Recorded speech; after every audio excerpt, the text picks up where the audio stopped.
Social মিডিয়াতে এই মুহূর্তে গীতাপাঠ এবং ফুটবল খেলা নিয়ে যে বিতর্ক শুরু হয়েছে, সেই বিতর্কে বামফ্রন্ট এবং তৃণমূলের যে সমর্থকরা রয়েছে তারা এই মুহূর্তে একটা অর্ধসত্য কথাকে উস্কানিমূলক মন্তব্যে পরিণত করেছে। যেখানে স্বামী বিবেকানন্দ নাকি বলেছেন যে গীতাপাঠের চেয়ে ফুটবল খেলা অত্যন্ত জরুরি। গীতাপাঠ না পড়ে আপনারা ফুটবল খেলুন। এই কথাটা যে কতটা সত্য এবং এর সম্পূর্ণ কথাটা তারা পড়েছে কিনা, জানে কিনা, তারা আদৌ গীতা পড়েছেন কিনা, স্বামীজিকে সম্পূর্ণভাবে জেনেছেন কিনা, সেটা নিয়েও সন্দেহ রয়েছে। তো আজকের ভিডিওতে এই বিষয়টা আমি পরিষ্কার করব। যারা জানতে চাও তারা এই ভিডিওটি শেষ পর্যন্ত দেখবে। গীতাপাঠ ও ফুটবল নিয়ে স্বামীজি ঠিক কি বলেছেন? গীতাপাঠ অপেক্ষা ফুটবল খেলিলে তোমরা স্বর্গের আরো নিকটবর্তী হইবে। স্বামী বিবেকানন্দের বহুল প্রচলিত এই কথাটি আমরা সকলেই শুনে এসেছি, কিন্তু কথাটিতে প্রসঙ্গ বহির্ভূতভাবে ব্যবহার করে যে ভুল ব্যাখ্যা আজ অব্দি করা হয়েছে তার কোনো শেষ নেই। অনেকে বলেন যে স্বামীজি নাকি বলেছেন যে গীতা পাঠের থেকে ফুটবল খেলা শ্রেয়। গীতা পাঠ করলে আদৌ পুণ্য লাভ হয় না, তাই ওইসব গীতা জাতীয় শাস্ত্রীয় গ্রন্থ ছুঁড়ে ফেলে দিয়ে ফুটবল খেলায় মন দেওয়া প্রয়োজন। এমনটা যারা মনে করেন তাদের দুঃখের সাথে জানাতে বাধ্য হচ্ছে যে স্বামীজি কথা মোটেই বলেননি। উপনিষদে বলেছেন ন্যায়মাত্মা বলহীনন লভ্য, অর্থাৎ বলহীনের দ্বারা আত্মজ্ঞান লাভ হয় না। আত্মজ্ঞান যা লাভ করলে মানুষ সংসারে দুঃখ সুখের চক্র থেকে মুক্ত হয়ে স্থায়ী আনন্দ এবং শান্তি প্রাপ্ত হয়। যারা শারীরিকভাবে দুর্বল, যারা মানসিকভাবে দুর্বল, তারা এই জ্ঞান লাভ করতে সক্ষম হবে না।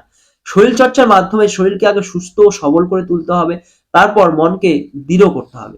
তবেই আমরা গীতায় শ্রীকৃষ্ণের কথার অর্থ উদ্ধার করে আত্মজ্ঞান লাভের পথে অগ্রসর হতে পারবো। তাছাড়া স্বামীজি যে সময়ে ভারতে এই বক্তব্য রেখেছেন তখন ভারতীয়রা পরাধীনতার শিকলে বন্দী হয়ে নিজেদের গৌরবময় ইতিহাসকে ভুলে গিয়েছে। তারা চরম তামসিকতায় ডুবে রয়েছে তখন। আলস্য, কুড়েমি, দাসত্ব, স্বার্থপরতা ইত্যাদি তামসিক গুণ তাদের গ্রাস করেছে। মনুষ্য জীবনে তামসিকতা থেকে রাজকীয়তায় উন্নতি হয়ে তবেই সাত্ত্বিকতার দিকে পৌঁছানো সম্ভব। কারণ রাজসিক কর্ম তামসিকাকে দূর করে তমগুণ নিষ্ক্রিয় হলে তবেই ঠিক ঠিক সাত্ত্বিক হওয়া যায়। শরীর চর্চা হলো রাজসিক এবং আধ্যাত্মিকতা হলো সাত্ত্বিক। তাই স্বামীজি সেই সময়ে ভারতীয়দের উদ্দেশ্যে বলেছেন যে তারা যেন ফুটবল খেলা জাতীয় শরীর চর্চার মাধ্যমে আগে তাদের তামসিকতা কাটিয়ে উঠে সবল ও দৃঢ় হতে পারে। অন্যথা তামসিক শরীর ও মন নিয়ে গীতাপাঠ করতে বসলে তাদের কোনো রকম লাভ হবে না। এবার স্বামীজি সেই বক্তৃতায় আসলে কি বলেছিলেন তার উপর ভিত্তি করেই আমার এই ব্যাখ্যা ঠিক কি ভুল তার বিচার পাঠক হিসেবে আপনি করবেন। স্বামীজি বলেছেন, আমাদের উপনিষদ যতই বড় হোক, অন্যান্য জাতির সহিত তুলনায় আমাদের পূর্বপুরুষ ঋষিগণ যতই বড় হোক, আমি তোমাদিগকে স্পষ্ট ভাষায় বলিতেছি, আমরা দুর্বল, অতি দুর্বল। প্রথমত আমাদের শারীরিক দৈবল্য এবং শারীরিক জৈবল্য আমাদের অত্যন্ত 1/3 দুঃখের কারণ। আমরা অলস, আমরা কাজ করতে পারি না, আমরা একসঙ্গে মিলিতে পারি না, আমরা পরস্পরকে ভালোবাসি না, আমরা ঘোর স্বার্থপর। আমরা তিনজন একসঙ্গে মিলিলেই পরস্পরকে ঘৃণা করিয়া থাকি, ঈর্ষা করিয়া থাকি। আমাদের এখন এই অবস্থা, আমরা অতিশয় বিশৃঙ্খল ভাবাপন্ন, ঘোর স্বার্থপর হইয়া পড়িয়াছি। শত শত শতাব্দী যাবৎ এই লইয়া বিবাদ করিতেছি। তিলক ধারণ এইভাবে করিতে হইবে কি ওইভাবে? কোন মানুষের দৃষ্টিতে আমরা খাওয়া নষ্ট হইবে কিংবা এই ধরনের গুরুতর সমস্যার উপর বড় বড় বই লিখিতেছি। যে জাতির মস্তিষ্কের সমুদয় শক্তি এরূপ অপূর্ব সুন্দর সুন্দর সমস্যার গবেষণায় নিযুক্ত, সে জাতির নিকট হইতে বড় রকমের একটা কিছু আশা করা যায় না। এরূপ আচরণে আমাদের লজ্জাও হয় না। হ্যাঁ, কখনো কখনো লজ্জা হয় বটে, কিন্তু আমরা যাহা ভাবি তাহা করিতে পারি না। আমরা ভাবি অনেক কিছু, কিন্তু কার্যে পরিণত করি না। এইরূপ তোতা পাখির মতো কথা বলা আমাদের অভ্যাস হইয়া গিয়াছে। আচরণে আমরা পশ্চাৎপদ। ইহার কারণ কি? শারীরিক দুর্বলতাই ইহার কারণ।